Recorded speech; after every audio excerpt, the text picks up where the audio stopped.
once some of these export markets that were more focused on quality opened up, that's when we really started realizing that, well, maybe we going a little too fast or too far in that direction, and we need to bring things back to a quality, to a consumer focus. Welcome to MeatsPad, a platform dedicated to sharing breakthrough knowledge that is accessible to the meats industry. On each episode, we will hear from meat specialists and professionals to talk about numerous topics in meat science. This podcast is brought to you by the U.S. Meat Export Federation, the National Provisioner, Ultrasource, the new standard for innovation, IFA, Meat Processing Power. Viscofan is a global leader and innovative partner in the food industry who provides solutions for the casing market.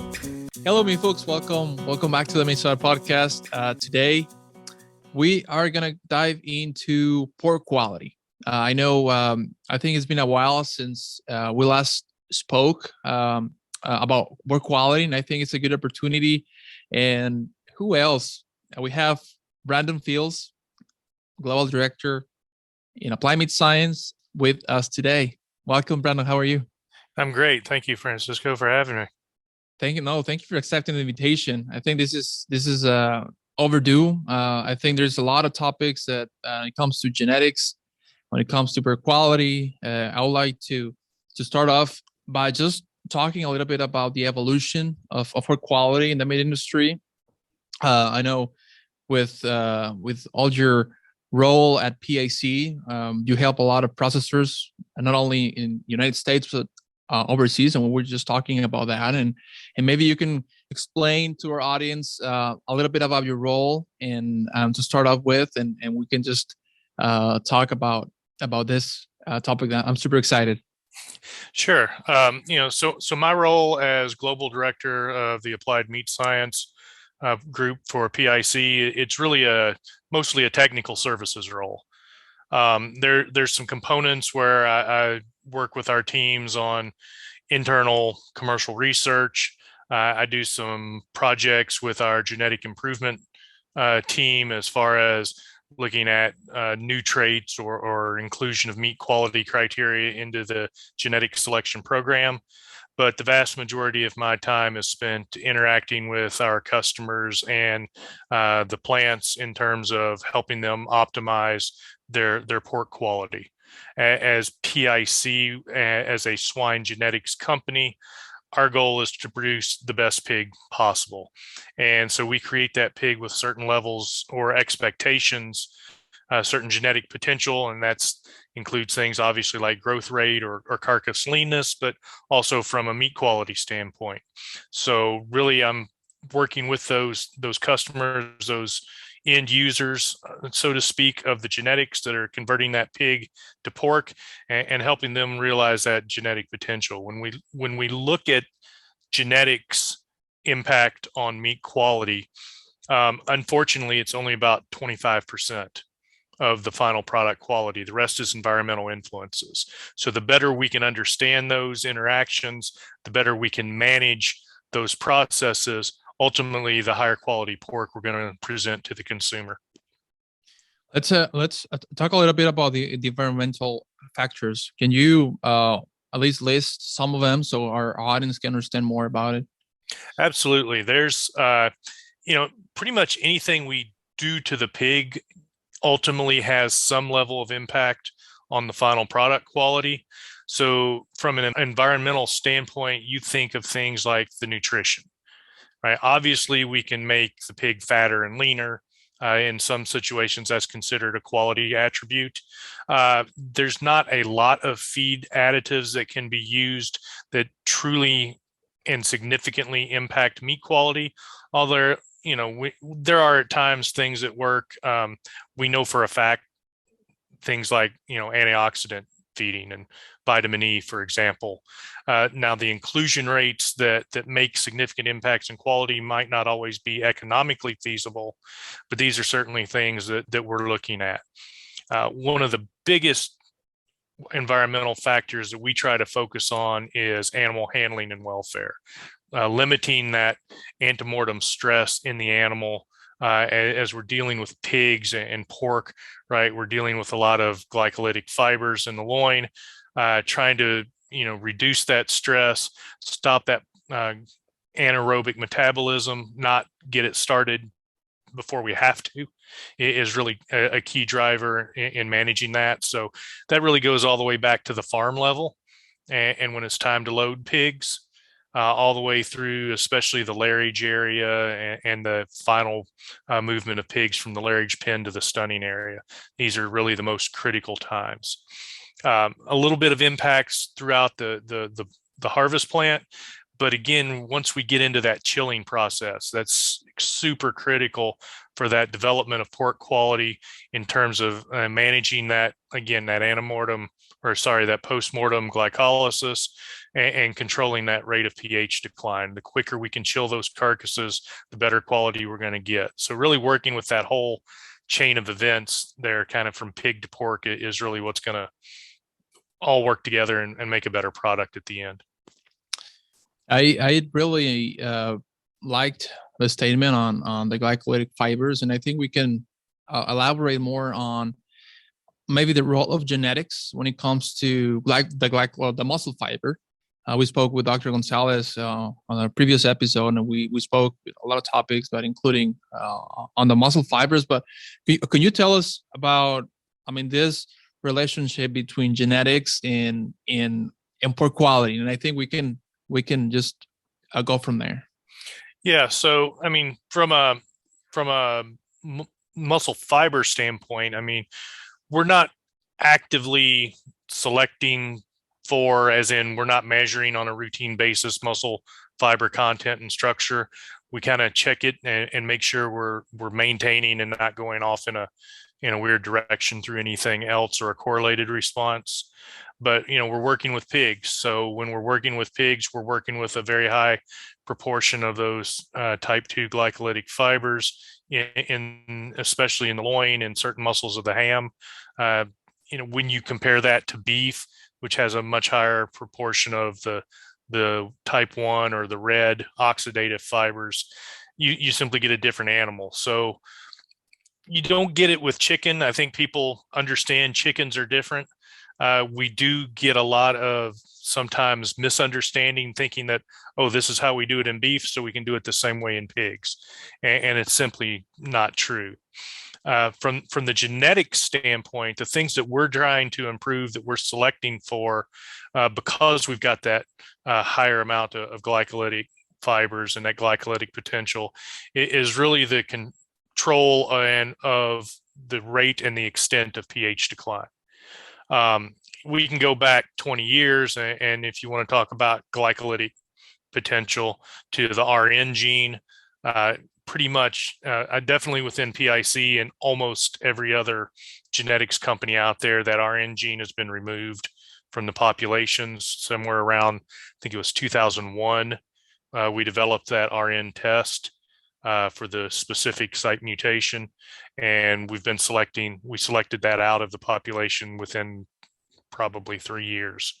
Other genetics companies simply eliminated the Hampshire lines, which was the breed predominantly responsible for the RN gene in their selection programs. We chose to breed it out, but really, since then, we haven't had any major gene breakthroughs. So it's really simply about understanding certain markers have some influence, but overall, it's good old-fashioned quantitative genetics, right? Selecting the higher and the better ones for the next generation, and continuing the process throughout.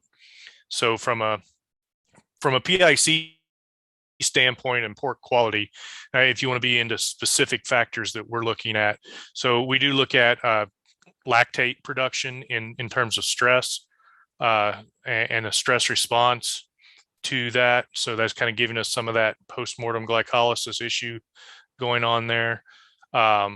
We look at pH. We're measuring and selecting for pH. We've been doing this for about 22 years at this point, of including ultimate pH into our breeding objectives. We utilize ultrasound technologies on the farm, and then some, progeny testing programs to evaluate intramuscular fat and select for that. And just recently, about 4 years ago now, we started direct measurement or direct selection for tenderness through the use of Warner Bressler shear force. I like the fact that you went 20 years back. That helps us go to the next question on the evolution of pork quality, and we can lean towards the global market. How's the pork quality, and I like we talk about global markets and we start talking about yield and values and some of the countries that accept or not accept certain values. So I guess we can expand on this topic of the global market. What's the importance of pork quality when it comes to exporting to Asia? And I think from there, you can give us a little bit of history and the evolution of where we're at right now. Yeah, sure. I've been actively working in the industry for about 25 years. And if you want to consider some internships I had through my college career, Absolutely. probably, 27 years of focusing and being in this area. So, you know, the whole evolution of carcass quality, right? So payment, switching from a live pig to a carcass weight and measuring lean and giving some premiums, that all happened in the early 90s. That was a little before me. But certainly some of this migration toward the quality attributes certainly focused around Asian export, Japan at the beginning, Korea as well now, these higher quality Asian markets. We really got serious about that probably in the late 90s, early 2000s. And that drove, I think, the great deal of this quality development and quality focus in our industry. Prior to that, it was just straight tonnage. If you wanted to compare globally, we were probably a little more like a German market. Everybody was using Pietrin type pigs for carcass conformation and lean percentage, and that was the direction the whole industry was going. Once some of these export markets that were more focused on quality opened up, that's when we really started realizing that, well, maybe we going a little too fast or too far in that direction, and we need to bring things back to a quality, to a consumer focus. The first trait that people started to push, and that was the key driver, was color. So moving the pork color standards to a 3 or better on the Japanese color scale really became important. So we started looking at what we can do there. Some of that was easy fixes. That sort of moved on once the industry kind of cured, to the most part, I say cured or corrected the color issues we were having. And some of that's technology, some of it's genetic, some of it's just better focus on the overall, goal and the outcome. We kind of moved it into firmness of the loin. When you start thinking about physical firmness and the rigidity of the loin, intramuscular fat has been there off and on throughout in terms of those export markets and the desire for that visual, 2, 3, 4% IMF for those markets. Then you came into probably the mid 2000s, late 2000s, somewhere around 2008 or so. We started feeding a lot of the ethanol market, right? Kind of kicked in from gasoline and oil, and using ethanol and distillers, or for gasoline, which left us with a lot of distillers byproducts, DDGS, distiller grain solubles. And that started being used as a pig feed. And we realized we're having a fat quality challenge. This sort of showed up probably first in bacon processing, the concerns, but we realized it's also impacting our export pork quality, so our fresh pork. So when we feed these higher oil energy sources, you mentioned IV or iodine value, right? When you're feeding products with a higher iodine value or more unsaturated fat, then you start to see those implications in the carcass. Essentially, a pig is what it eats in terms of fat. So when we feed more unsaturated fat, they produce more unsaturated fat, which is softer and yellower and somewhat not appealing. Certainly in things like fresh bellies, as I mentioned, for bacon, but also if you're producing single rib bellies for export, this was a major concern is the fat quality. So again, time for the industry to get together, correct the issues, start measuring. At this point, most of the packers in the U.S. are measuring iodine value to understand where that is. Producers have learned how to adjust those feeds, so still be able to utilize those lower cost ingredients to some extent, but not compromise the overall carcass value. So we've kind of transitioned back now to, again, let's continue to drive and push and focus on that lean muscle quality. And pH throughout has been an important factor. And again, it's all really driving toward probably not only the Asian export market at this point, certainly from a North America standpoint, but really how do we also increase the quality for food service, for just regular retail for all consumers. When you look globally, depending on which country, which region we're at, those product needs are a little different, or they've evolved, I would say in most cases, a little behind the United States. But, we've got different focuses when we're dealing with a lot of the dry cured ham production in Europe, for example, right? So fat quality has always been very important for them. They actually don't want as high of a pH product as we might in the United States, because they need to lose the water through the curing process so that product will go ahead and cure properly and dry out and ultimately be the higher quality product. So more of a moderate pH level is what their goals are, rather than pushing the upper limits. And when you get into the Latin America, in different countries, right? Mexico is really good and developing quite a bit in terms of high quality product exports to that Asian market, to Japan, to Korea. Chile is really good at doing that. The Brazilian market's coming around and developing quite quickly and focusing on some of those markets as well. Since 1883, Ultrasource has been a trusted supplier to the food industry. Ultrasource provides superior kill floor, processing, packaging, and labeling equipment and operational supplies.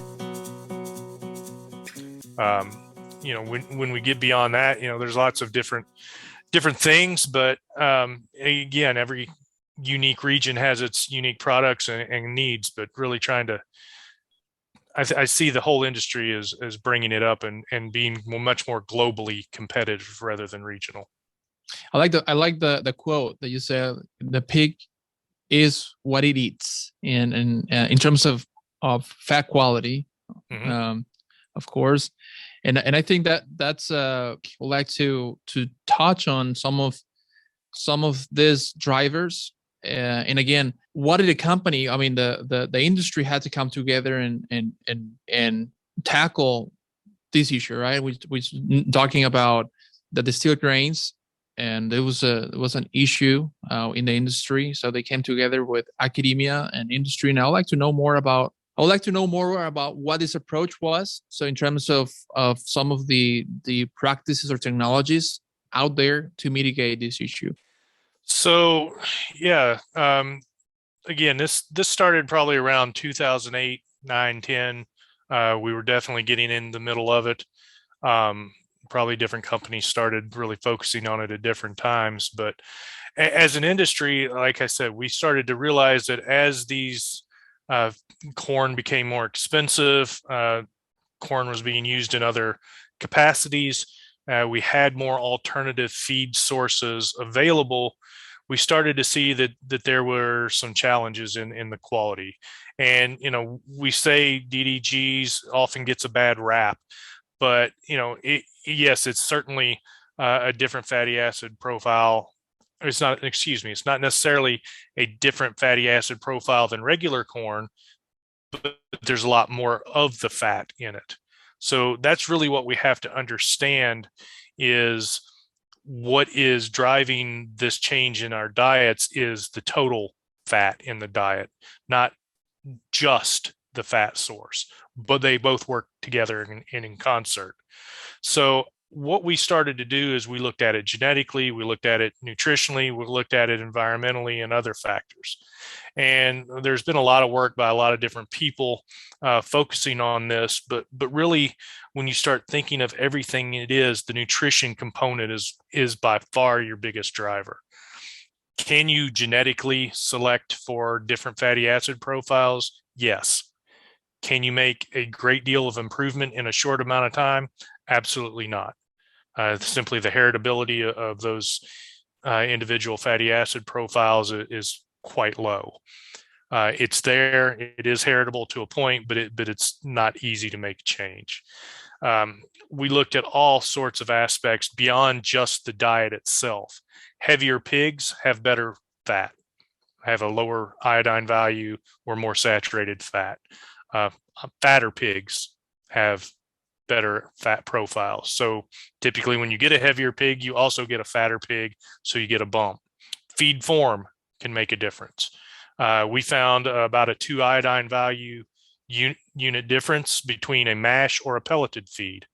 So if you're feeding a mash feed, you actually get a better iodine value, a lower value, more saturated fat than if you feed a pelleted diet.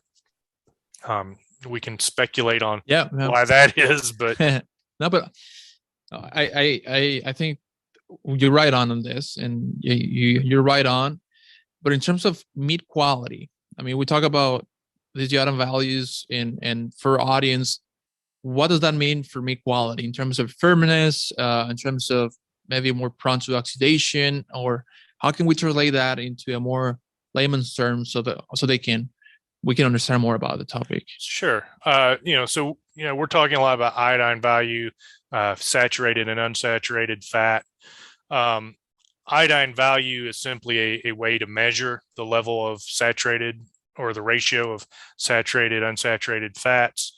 The goal in pork quality is for more saturated fat in the pork. That's probably why your doctor tells you it's bad for you sometimes, because as humans, we think we want more unsaturated fats in our diets. But really the difference here is fat is soft and firm. It's white and yellow at the extreme.